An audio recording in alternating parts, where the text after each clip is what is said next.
How big a problem is the lack of global music licensing rights? Okay, what do I mean by that? Well, let me give you an example.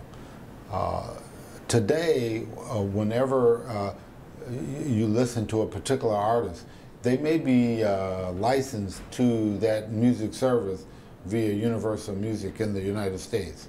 However, if you travel to another country, it's very well possible that you listen to that same artist through one of the other two labels. And what does that mean? Well, it often means that you can't listen to that artist when you go to that other country. One, because it's on another label, or another reason is that music services only license rights by country. So as a result, if you have a complete on-demand service, you can only listen to a complete on-demand service in the country in which you bought the service. As soon as you leave those borders, the only music that you can continue to listen to for that particular streaming services are those songs that you happen to download and have sitting on your computer during the time period that that service allows it. We call that in the business offline play. And that was given to make it easy, like if you're jogging in the mountains and you lose cell phone service, and so your cloud service isn't there, the music will continue to play because it's been downloaded for a while.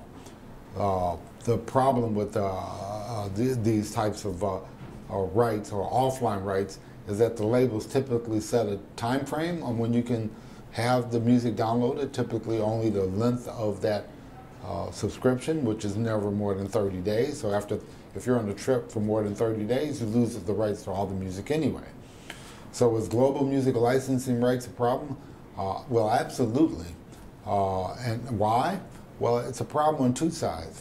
For the consumer, for the traveling consumer, which may or may not be that many people, it means that the only way they could really listen to music, they have to own it, which sort of defeats the purpose of relying on the cloud-based music service. And it actually theoretically could encourage consumers to go back to bad habits of just trying to get it for free other ways. So that's a big problem for the traveling consumer not having those rights. It's also a problem for the music service, because whenever they go try to package a service and make it available to consumers in different countries, they can't actually make it transportable from one place to the next.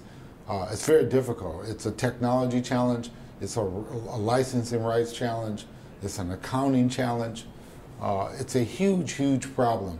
So the ability to make a cloud-based music service ubiquitous across borders is currently a very difficult process, a very time-consuming process, and that needs to be solved if we want to get to the full level of digital music experience.